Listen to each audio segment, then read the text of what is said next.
Hello दोस्तों, free classes पर आप सभी का फिर से स्वागत है। आज हम एनसीईआरटी क्लास 10th के विज्ञान विषय के अध्याय 11 विद्युत के बारे में पढ़ेंगे। तो विद्युत क्या होते हैं उनके बारे में हम बेहतर तरीके से सीखेंगे। हमारा विद्युत परिपथ क्या होता है, विद्युत परिपथ में जो विद्युत विभव हैं, विद्युत विभवांतर होते हैं वो क्या होते हैं, ओम के लॉ क्या है। इस पार्ट में हम इन सभी बिंदुओं पर चर्चा करेंगे और बेहतर तरीके से सीखने की कोशिश करेंगे। अगर आपको मेरा वीडियो पसंद आता है तो हमारे यूट्यूब चैनल पर आप नए हैं तो आप जुड़ सकते हैं। मेरा यूट्यूब चैनल फ्री क्लासेज 504 है। अगर आपको मेरा वीडियो पसंद आएंगे तो please like, subscribe and share भी कर दीजिएगा। तो आइए आज हम विद्युत चैप्टर को शुरू करते हैं और इनके जो पॉइंट होते हैं उनको बेहतर तरीके से सीखने की कोशिश करते हैं, ताकि जो एग्ज़ाम ऑफ व्यू से हमको मदद हो और आने वाले एग्जाम में हम बेहतर तरीके से उनके प्रश्नों को हम लोग लिख सकते हैं। तो सबसे पहले हम देखते हैं कि विद्युत क्या होता है। तो विद्युत को कह सकते हैं कि किसी भी चालक में विद्युत आवेशों के बहाव से उत्पन्न ऊर्जा को हम विद्युत कहते हैं। जैसे मान लीजिए कोई हमारा कंडक्टर है, कंडक्टर को हम लोग हिंदी में चालक कहते हैं। तो चालक वह है जिससे विद्युत मने बहाव होता है विद्युत का, जिसे विद्युत जाते आते हैं, वही हमारा क्या हो जाता है, चालक कहलाता है। तो विद्युत में किसी भी चालक को जब हम लेते हैं, अगर उससे विद्युत के आवेश का बहाव से जो भी ऊर्जा हमको उत्पन्न होता है वही हमारा क्या कहलाता है, विद्युत कहलाता है। तो हम शुरू करते हैं और बेहतर तरीके से जानने की कोशिश करते हैं। तो हमसे कह रहा है विद्युत का आधुनिक समाज में एक महत्वपूर्ण स्थान है। यह घरों, विद्यालय, अस्पतालों, उद्योगों तथा ऐसे ही अन्य संस्थानों के विविध उपयोगों के लिए एक नियंत्रित कर सकने योग्य और सुविधाजनक ऊर्जा का रूप है। तो हम कह सकते हैं कि विद्युत क्या है, तो विद्युत हमारा क्या है, एक तरह का ऊर्जा का रूप है। तो ये आधुनिक समाज में जैसे हमारे घर होते हैं, विद्यालय हैं, अस्पताल हैं या बड़े बड़े उद्योग होते हैं, तो ये सभी जो होते हैं ये विद्युत से ही संचालित होते हैं। और आजकल बड़ी बड़ी जो मशीनें आ रही हैं वो सभी विद्युत के द्वारा ही चलते हैं। वह क्या है जिससे विद्युत बनती है, किसी विद्युत परिपथ में यह कैसे प्रभावित होती है, वह कौन से कारक है जो किसी विद्युत परिपथ की विद्युत धारा को नियंत्रित अथवा नियमित करती है। तो वो कौन सा परिपथ होता है जो विद्युत धारा को नियंत्रित करती है तथा नियमित करती है। तो हम इस अध्याय में इसी प्रकार के प्रश्नों के उत्तर देने का प्रयास करेंगे। हम विद्युत धारा के ऊष्मीय प्रभाव तथा इसके अनुप्रयोगों पर भी चर्चा करेंगे। तो ये विद्युत हमें कहाँ से मिलते हैं, विद्युत परिपथ क्या होता है, इस अध्याय में हम इन सभी बिंदुओं पर चर्चा करेंगे और विद्युत के जो ऊष्मीय प्रभाव होते हैं उनके बारे में भी हम देखेंगे। तो हमारा पहला 11.1 में है विद्युत धारा तथा विद्युत परिपथ। तो विद्युत धारा और विद्युत परिपथ क्या होते हैं। तो विद्युत जो हमारा धारा होता है वो कह सकते हैं कि किसी चालक में विद्युत आवेश के प्रवाह की दर को हम लोग विद्युत धारा कहते हैं। तो जो करंट का सप्लाई हो रहा है, आवेश का जो प्रवाह होता है किसी भी चालक से, तो उसका जो दर होगा वही हमारा क्या होता है, विद्युत धारा कहलाता है। तो विद्युत धारा का एसआई जो मात्रक होते हैं, एसआई मात्रक होते हैं वो एम्पियर होते हैं। क्या होते हैं, एम्पियर होते हैं। तो हम लोग विद्युत धारा का एसआई मात्रक एम्पियर होता है। ये इसकी जो दिशा होती है वह धन आवेश की गति की ओर होती है। तो इस में हम यही देखेंगे। तो हमसे कह रहा है हम वायु धारा तथा जल धारा से परिचित हैं। हम जानते हैं कि बहते हुए जल से नदियों में जल धारा बनती है। इसी प्रकार यदि विद्युत आवेश किसी चालक में से प्रवाहित होता है, उदाहरण के लिए किसी धातु के तार से, तो जो धातु होते हैं वो चालक होते हैं। तो किसी भी धातु जैसे मान लीजिए कॉपर है हमारा, कॉपर होते हैं, या हम लोग जो सामान्य तार एल्युमिनियम को भी यूज करते हैं, ये दोनों सामान्य तार होते हैं जो उपयोग किए जाते हैं तार में। तब हम यह कह सकते हैं कि चालक में विद्युत धारा है। हम जानते हैं कि किसी टॉर्च में सेल अथवा बैटरी जब उचित क्रम में रखे जाते हैं, टॉर्च के बल्ब को दीप्त करने के लिए आवेश का प्रवाह अथवा विद्युत धारा प्रदान करते हैं। हमने यह भी देखा कि टॉर्च तभी प्रकाश देती है जब उसके स्विच को ऑन करते हैं। तो हमने देखा है कि टॉर्च जब भी प्रकाश देता है, जब हम उसके स्विच को ऑन करेंगे तो वो प्रकाश देने लगता है। स्विच का क्या कार्य होता है, तो स्विच जो होता है वह परिपथ को जोड़ने और तोड़ने का कार्य करता है। कोई भी अगर परिपथ जुड़ा हुआ होता है तभी उससे विद्युत का सप्लाई होता है, विद्युत प्रवाह होता है। अगर विद्युत को तो टूट जाता है तो उससे जो विद्युत धारा का प्रवाह नहीं होता है। तो स्विच का काम होता है कि जब हम स्विच को ऑन करते हैं तो परिपथ जो होते हैं वो जुड़ जाते हैं, जब हम स्विच को ऑफ करते हैं तो उसका परिपथ जो होता है कि टूट जाता है। स्विच सेल तथा बल्ब के बीच चालक संबंध जोड़ता है। किसी धारा के सतत तथा बंद पथ को विद्युत परिपथ कहते हैं। तो हम विद्युत परिपथ किसे कहेंगे? तो कोई भी धारा के अगर सतत है या बंद परिपथ होगा वो हमारा क्या कहलाएगा? विद्युत परिपथ कहलाएगा। अगर बंद है तो विद्युत परिपथ कहलाएगा। यदि आप परिपथ कहीं से टूट जाए, यदि परिपथ जो है कि कहीं से टूट जाए अथवा टॉर्च के स्विच को ऑफ कर दे तो विद्युत धारा का प्रवाह समाप्त हो जाता है। अगर हम स्विच को ऑफ कर देते हैं या परिपथ को तोड़ देते हैं तो वहाँ क्या होगा? हमारा विद्युत धारा का जो प्रवाह होता है वो समाप्त होता है, उससे विद्युत धारा प्रवाहित नहीं होती है। तब बल्ब दीप्त नहीं करता है। तब क्या होते हैं? वो बल्ब बंद हो जाता है, दीप्त नहीं करते हैं। हम विद्युत धारा को कैसे व्यक्त कर सकते हैं? विद्युत धारा को एकांक समय में किसी विशेष क्षेत्र से प्रवाहित आवेश के परिमाण द्वारा व्यक्त किया जाता है। दूसरे शब्दों में हम कह सकते हैं कि विद्युत आवेश के प्रवाह की दर को विद्युत धारा कहते हैं। तो विद्युत आवेश के प्रवाह को हम लोग क्या कहते हैं? विद्युत धारा कहते हैं। और विद्युत परिपथ क्या होता है? तो किसी विद्युत धारा के सतत तथा बंद परिपथ को हम लोग विद्युत परिपथ कहते हैं। उन परिपथों में जिनमें धातु के तार के उपयोग होते हैं, जैसे कॉपर और एल्युमिनियम। क्या होते हैं? कॉपर और एल्युमिनियम। आवेशों के प्रवाह की रचना इलेक्ट्रॉन करते हैं। और किसी भी चालक में अगर उनके आवेश का प्रवाह हो रहा है, इसका रचना कौन करता है? तो इसका रचना जो होते हैं कि इलेक्ट्रॉन करता है। क्या कौन करता है? इलेक्ट्रॉन करता है। तथा जिस विद्युत की परिघटना का सर्वप्रथम प्रेक्षण किया गया था, इलेक्ट्रॉनों के बारे में कोई जानकारी नहीं थी। जब हमने सर्वप्रथम जो विद्युत परिघटना की चर्चा की थी उस समय जो था कि हमारे इलेक्ट्रॉन के बारे में कोई जानकारी नहीं थी, अतः विद्युत धारा को धनावेशों का प्रवाह माना गया। तो उस समय जो हमारे विद्युत धारा थे तो उस समय हम लोग विद्युत धारा को धनावेशों का प्रवाह माना था। तो धनावेश क्या होते हैं? तो पॉजिटिव जो चार्ज होते हैं, जो पॉजिटिव होते हैं उसे हम लोग धनावेश कहते हैं, और जो निगेटिव होते हैं, माइनस होते हैं, उसे हम लोग क्या कहते हैं? ऋणावेश कहते हैं। क्या कहते हैं? ऋणावेश कहते हैं। धनावेश के प्रवाह की दिशा को विद्युत धारा की दिशा माना गया है। तो हमने पहले भी बताया था कि जो धनावेश की दिशा होती है, धन आवेश की दिशा होती है, वही हमारा क्या होता है? वही हम विद्युत धारा की दिशा मानते हैं। परिपाटी के अनुसार किसी विद्युत परिपथ में इलेक्ट्रॉनों का जो ऋणावेश है के प्रवाह की दिशा के विपरीत दिशा को विद्युत धारा का दिशा माना जाता है। लेकिन परिपाटी जो होते हैं उनके अनुसार हम मानते हैं कि किसी विद्युत परिपथ में अगर इलेक्ट्रॉन का जो ऋण आवेश है उसके प्रवाह के दिशा के विपरीत में दिशा में विद्युत धारा का दिशा माना जाता है। तो मान लीजिए कि जैसे इलेक्ट्रॉन का प्रवाह इस धारा में हो रहा है तो हमारा विद्युत धारा जो होगा, इलेक्ट्रिक करंट जो होगा, वो विपरीत दिशा में प्रवाहित होते हैं। जैसे इलेक्ट्रॉन का दिशा इस साइड से है तो इसके विपरीत में हमारा क्या होगा? विद्युत धारा का दिशा होती है। किसी चालक की किसी अनुप्रस्थ काट से टी समय में नेट आवेश अगर Q प्रवाहित होता है तब उस अनुप्रस्थ काट से प्रवाहित विद्युत धारा I को इस प्रकार व्यक्त किया जा सकता है। तो हमारा क्या हो जाता है? अगर किसी भी चालक से अगर अनुप्रस्थ काट के समय में अगर वहाँ टी समय लग रहा है और हमारा नेट आवेश जो होंगे वो मैंने कुल आवेश कितना प्रवाह हो रहा है चार्ज का, तो अगर उसको हम Q मानते हैं तो हमारा जो विद्युत धारा होता है वो विद्युत धारा जो होगा वो हमारा क्या हो जाता है? Q/T। तो हमारा क्या हो जाता है? I बराबर Q/T। यही हमारा क्या हो जाता है? विद्युत धारा हो जाता है। विद्युत आवेश का मात्रक कूलाम्ब है। तो विद्युत आवेश जो होते हैं तो Q का मात्रक हमारा क्या होता है? कूलाम्ब होता है। क्या होता है?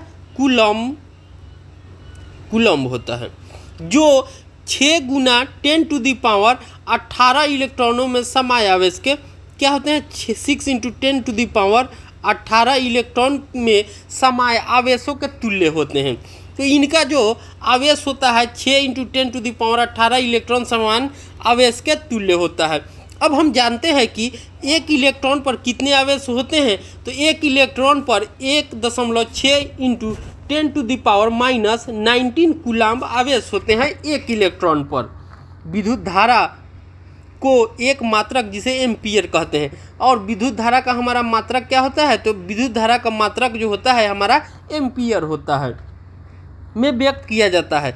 इस मात्रक का नाम आंद्रे मेरी एम्पीयर नाम के फ्रांसीसी वैज्ञानिक के नाम पर रखा गया है। तो विद्युत धारा का जो मात्रक होता है एम्पीयर, वह फ्रांसीसी वैज्ञानिक आंद्रे मेरी एम्पीयर के नाम पर इसका नाम रखा गया है। 1 एम्पीयर विद्युत धारा की रचना प्रति सेकंड 1 कूलाम्ब आवेश के प्रवाह से होती है।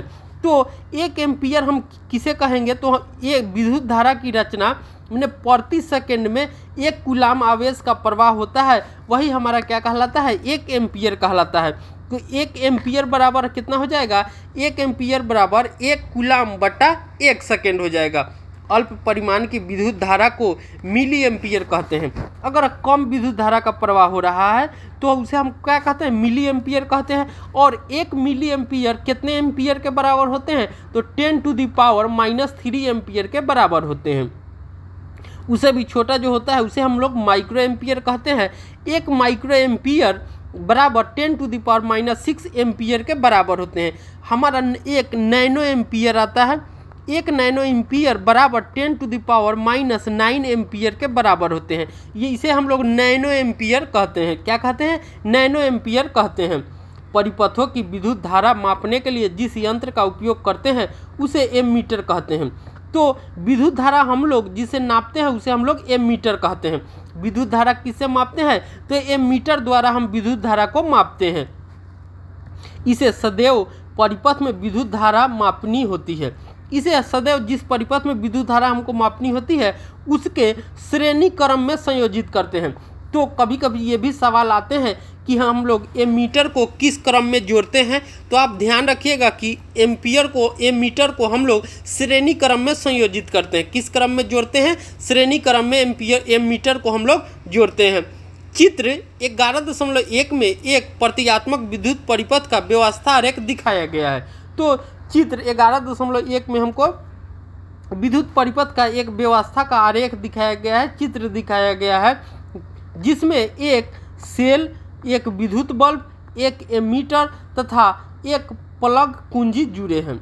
ध्यान दीजिए कि परिपथ में विद्युत धारा सेल के धन टर्मिनल से सेल के ऋण टर्मिनल तक बल्ब और एमीटर से होकर प्रवाहित होती है।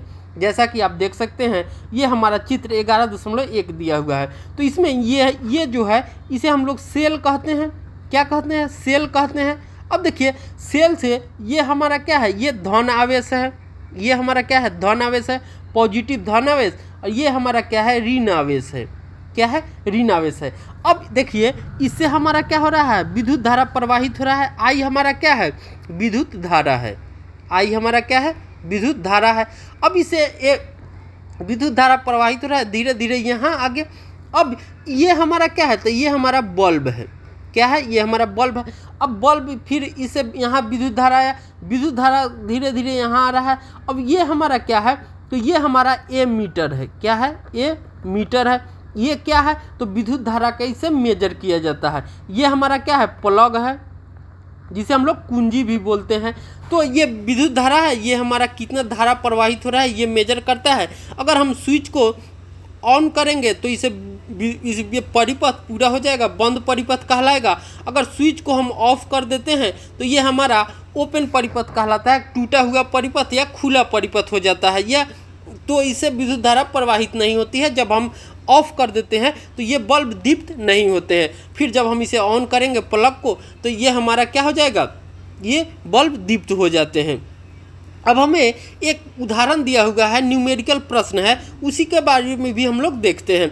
हमसे कह रहा है किसी विद्युत बल्ब के तंतु से 0.5 एम्पीयर विद्युत धारा, तो हमारा आई कितना दिया हुआ है, 0.5 एम्पीयर दिया हुआ है। अब समय हमारा क्या दिया हुआ है, 10 मिनट दिया हुआ है। तो मिनट को हम लोग क्या करेंगे, हमको सेकेंड में निकालना होगा। तो 10 को हम लोग 60 से गुना कर देंगे तो हमारा 600 सेकेंड हो जाएगा। अब देखिए परिपथ से विद्युत आवेश हमको निकालना है। क्या निकालना है? क्यू निकालना है।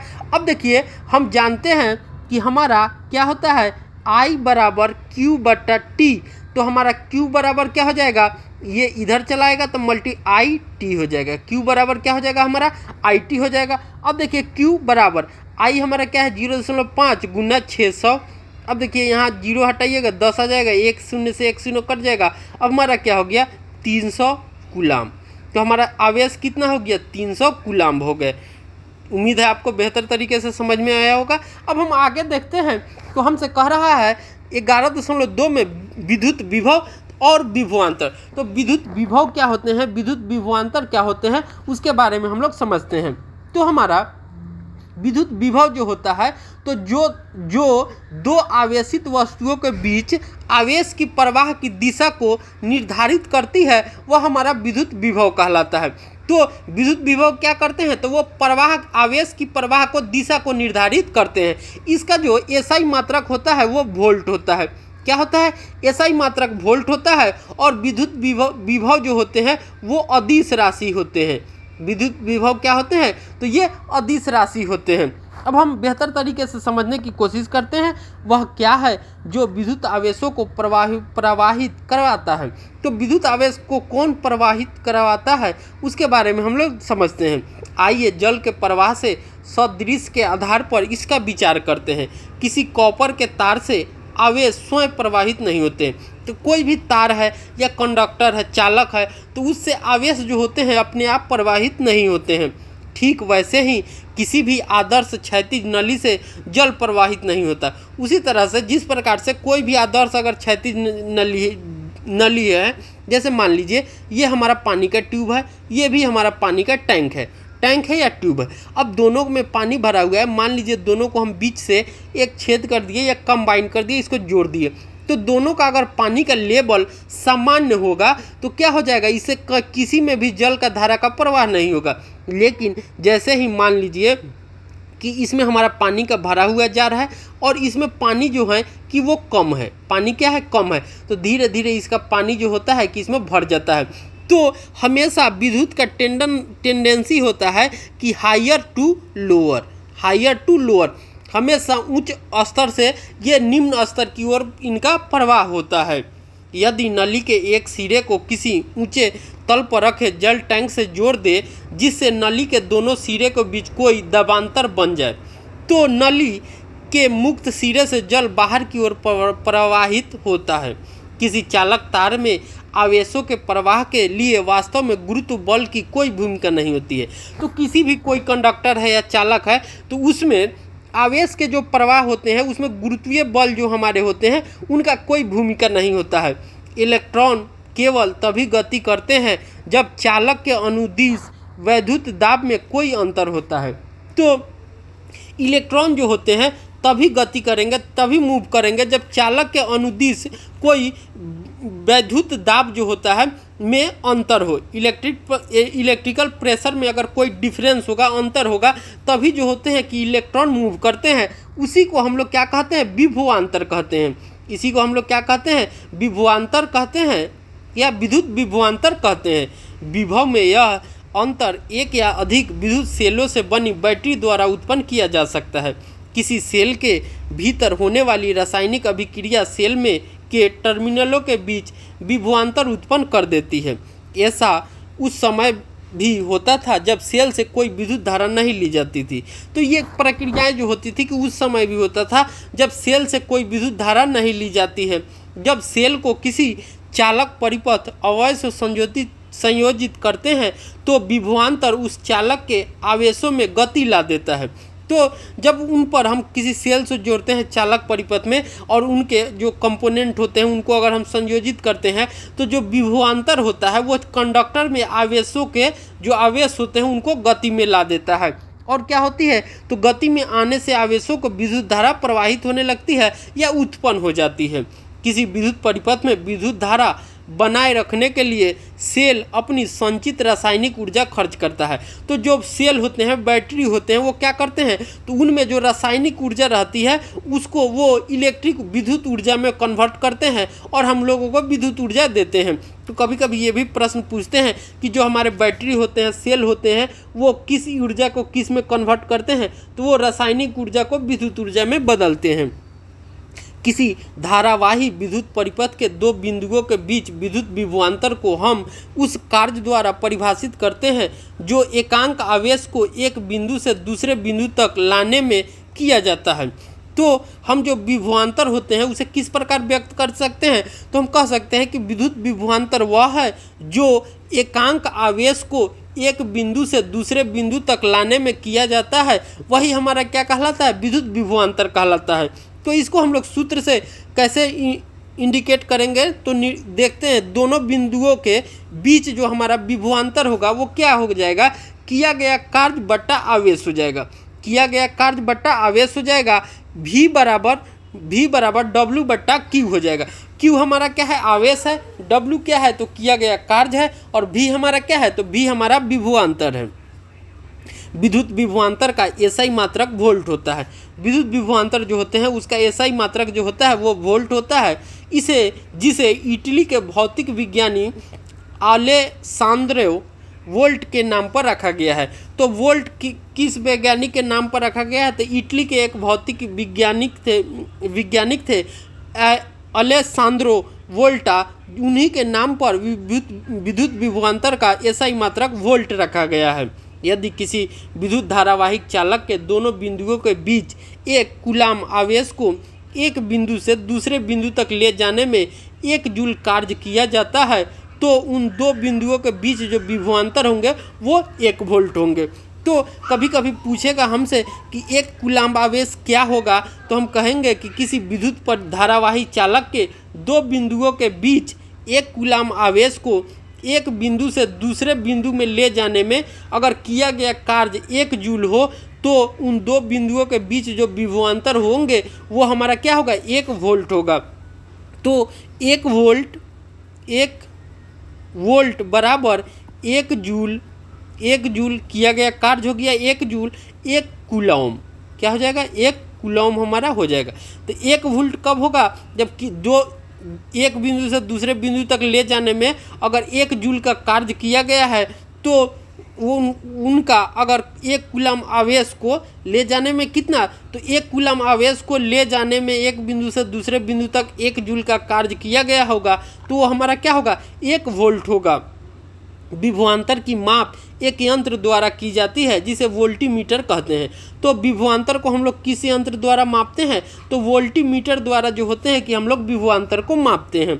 वोल्टमीटर को सदैव उन बिंदुओं से पार्श्व संयोजित किया जाता है। तो हमने देखा था कि ए मीटर जो होते हैं, इन्हें हम लोग सीरीज में जोड़ते हैं, श्रेणी क्रम में जोड़ते हैं, लेकिन जो हमारे वोल्ट मीटर होते हैं उन्हें हम लोग पार्श्व क्रम में जोड़ते हैं, या इसे समांतर कह सकते हैं। क्या जो समांतर क्रम में सीरीज या समांतर क्रम में जोड़ते हैं, जैसे कि मान लीजिए अब हमारा यहाँ पे ए मीटर हो गया, तो अगर हम वोल्टीमीटर को कहाँ जोड़ना होगा, तो वोल्टीमीटर के जैसे ये हमारा हो गया, तो अगर ए मीटर हमारा इस साइड में तो हमारा समांतर जोड़ेंगे वोल्टीमीटर हमारा यहाँ होगा, क्या होगा, वोल्टीमीटर हमारा यहाँ होगा। ये समांतर क्रम में या पार्श्व क्रम में संयोजित होते हैं। अब हमारा एक प्रश्न है कि 12 वोल्ट विभवांतर के दो बिंदुओं के बीच 2 कूलम्ब आवेश को ले जाने में कितना कार्य किया जाता है। तो यहाँ देखिए V हमारा क्या है, 12 वोल्ट है, V हमारा 12 वोल्ट है। अब देखिए Q हमारा क्या है, 2 कूलम्ब है, मैंने आवेश हमारा क्या है, 2 कूलम्ब। तो हम जानते हैं कि V बराबर क्या होता है, W बट्टा Q। अब देखिए तो हमारा W जो होगा क्या हो जाएगा, VQ। अब हमारा V कितना दिया है, 12, Q कितना दिया है, 2, तो हमारा क्या हो जाएगा, 24 जूल। किया गया कार्य हमारा क्या हो जाएगा, W बराबर 24 जूल हो जाएंगे। अब हम आगे विद्युत परिपथ आरेख के बारे में देखते हैं और इसे समझने की कोशिश करते हैं। तो हम जानते हैं कि कोई विद्युत परिपथ, जैसा कि चित्र 11.1 में दिखाया गया है, एक सेल, एक प्लग कुंजी, वैद्युत अवयव तथा संयोजित तारों से मिलकर बनता है। तो विद्युत परिपथ जो होते हैं इन सभी चीज़ों से मिलकर बना था, जैसे हमने चित्र 11.1 में देखा थे। विद्युत परिपथों का प्रायः ऐसा व्यवस्था आरेख खींचना सुविधाजनक होता है जिसमें परिपथ के विभिन्न अवयवों को सुविधाजनक प्रतीकों द्वारा निरूपित किया जाता है।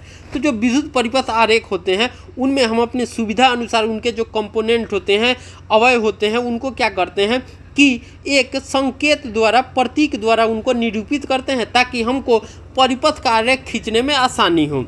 सारणी 11.1 में सामान्य उपयोग में आने वाले कुछ वैद्युत अवयव को निरूपित करने वाले रूढ़ प्रतीक दिए गए हैं। जैसा कि हम देख सकते हैं यहाँ पे हमारा सारणी 11.1 में विद्युत परिपथों में सामान्य में उपयोग होने वाले कुछ अवयव को प्रतीक दिए गए हैं। जैसा कि यहाँ हमारा एक में है विद्युत सेल। तो विद्युत सेल जो बैटरी होते हैं उनको हम लोग किस प्रतीक में लिख सकते हैं। तो हमारा जो बैटरी का जो प्रतीक होता है, एक साइड में हम प्लस लिखते हैं और माइनस वाले ऋण आवेश वाले होते हैं उन्हें हम छोटा चिन्ह देते हैं और माइनस सच्चा साइन दे देते हैं। दूसरा में हमारा है बैटरी तथा सेलों का संयोजन। अगर हम बहुत सारे बैटरियों को एक साथ जोड़ते हैं, कंबाइन करते हैं, तब हम कैसे लिखेंगे?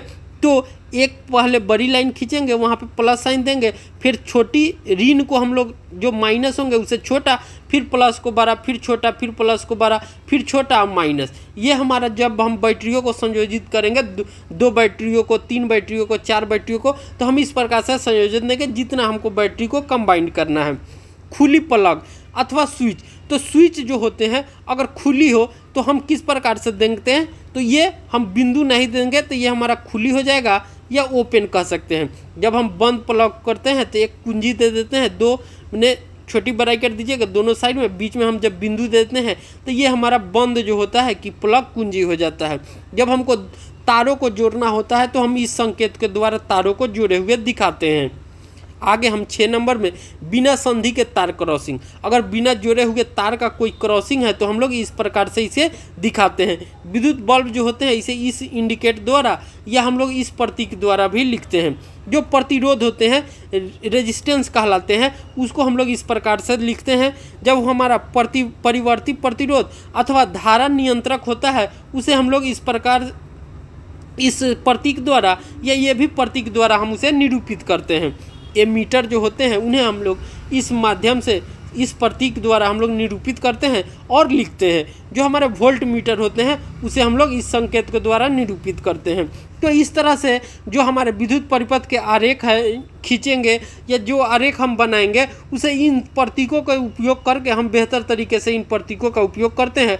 तो हमारा जो विद्युत आरेख होता है वो सुविधाजनक होता है, समझने में बेहतर होता है। तो इस पार्ट में इतना ही। अगले पार्ट में हम ओम का जो नियम होता है उसके बारे में देखेंगे। अगर मेरा वीडियो पसंद आता है तो please like, subscribe and share भी कर दीजिएगा। तो मिलते हैं अगले पार्ट में, अगले वीडियो के साथ। तब तक के लिए बाय।